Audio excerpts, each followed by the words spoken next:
Hello? Ready? I heard you have some problems and I just want to make sure you won't do something stupid again. I'm afraid bold and shiny won't work with your whole model. Perhaps pointy. Pointy? Yes! I must have pointy! Not every pony can pull off a found object, but you nearly get there. Gosh darn it, Rarity.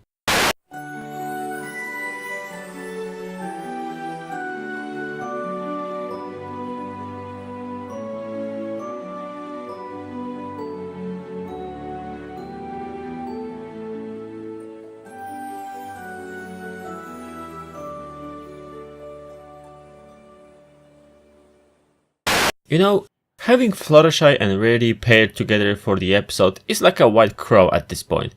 If I recall correctly, last time we got this in Season 1, unless we would count Putting Your Hoof Down, which seems to be often compared to this one, but that was with Pinkie Pie, so not quite counts. Either way, this is still a better episode than previous one, which I don't care much because it sucks. But is it good? Certainly this episode hits me personally, however it does in a positive and negative way. In fact, with this episode I have all sorts of thoughts and feelings about it, however all are tied with my personal experience, so I kinda have this time two ratings for this episode. But of course it all goes to the personal preference at the end of the day. Having that said, let's go with what works in this episode. And that would be the moral.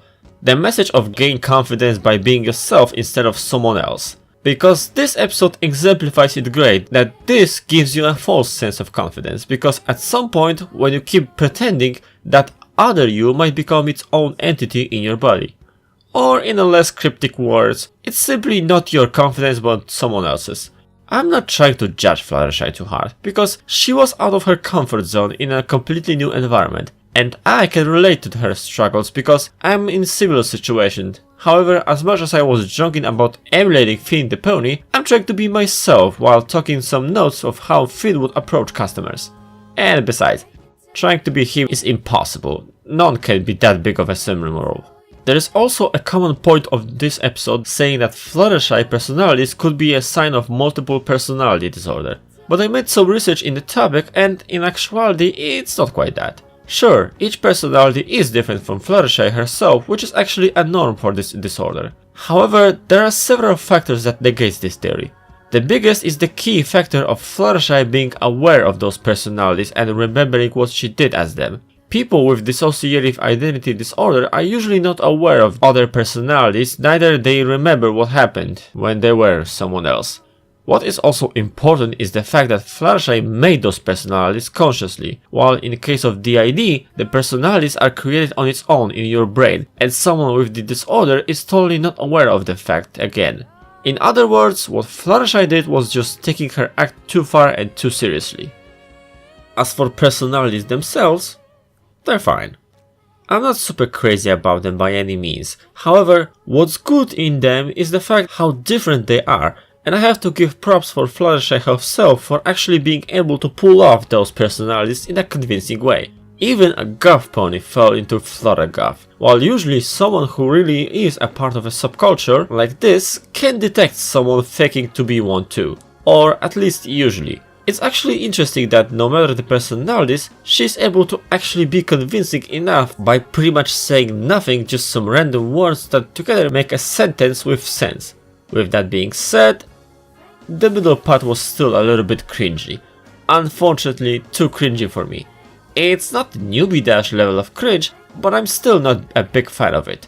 But it's not the part I dislike. Oh no, what I have a real problem here is Rarity. Oh ho ho ho, where do I start? She was expecting Fluttershy, who has little to no knowledge on fashion industry and Rarity's shop, to run it after like a short introduction to the topic. Something that can take weeks to learn about everything that's sold there, where everything is and how it's organized. Not to mention using cash register and most important aspect, approaching customers. For someone timid like Fluttershy, who is completely out of her comfort zone, building up confidence along with necessary knowledge on the shop and its merchandise is something that, again, takes weeks to even be able to, and maybe even months to fully master it. And I'm right now talking from my personal experience because I'm at the same situation as Fluttershy, so this here really rubs me in a wrong way. Enough to say it straight up. Rarity, you're an idiot. Again. Not only for what I just said, but for the sheer fact that you were asking your friends who know even less than Fluttershy and doing that last minute instead of, I don't know, do that in advance and maybe ask, I don't know, her? And sadly, this is yet another instance of Rarity being hit by idiocy. Maybe with the exception of it isn't the main thing about you, every time she was the main character of the episode, she was always on the short end of intelligence. Which is sad because I know she can do better. I know there's a reason why she has such a huge fan base, but I simply can't see it. Past few seasons were not giving her any justice. In fact, each one made her look worse and worse for me. And after she was the source of the whole problem. This time she is no better as she brought this whole mess on herself and still didn't realize the fact and saw the fault in Fluttershy, despite the fact she was the one expecting her to learn everything that's important in a few minutes. And if you would stretch it, it was Rarity to give her this idea to seek confidence by trying to be somebody else. Maybe not directly, but in a way. Good thing the raccoon family was there to help out when things went out of control and told about it to the rest of the main 6 who reacted immediately.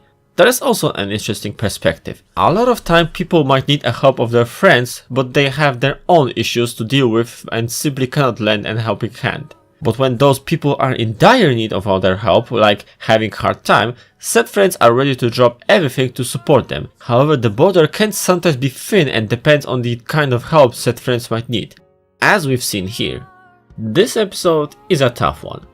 Objectively speaking, it's much better than the previous one.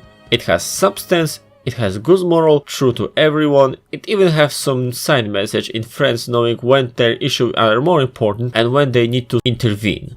The main message of being yourself instead of trying to be someone else is also shown in a clever way, with Fluttershy role-playing other personalities that will likely spawn a lot of fanarts. Just look at Flutterbat. However, the fact that this is pretty much another episode where Rarity is hit by idiot stick, especially here when I actually know a thing or two about Fluttershy's position, really sets me apart of it. It's just another example of one character being stupid so another could shine. I really was hoping that maybe season 8 will be more gentle for her character, but it seems I was naive in that matter. It is a big gripe I have with this episode about trying to pass the knowledge for weeks in a few minutes. Thus, the conclusion is difficult. Objectively speaking, the episode is okay thanks to its moral, which saves it quite a lot. Personally, however, I don't like it that much. So I guess it's another case of judge it yourself. I'm Sharpwit, and I might as well look around while I'm here. What is that doing here? Better check it out, who knows what danger could be on the other side. Oh, so that's where it leads. Oops.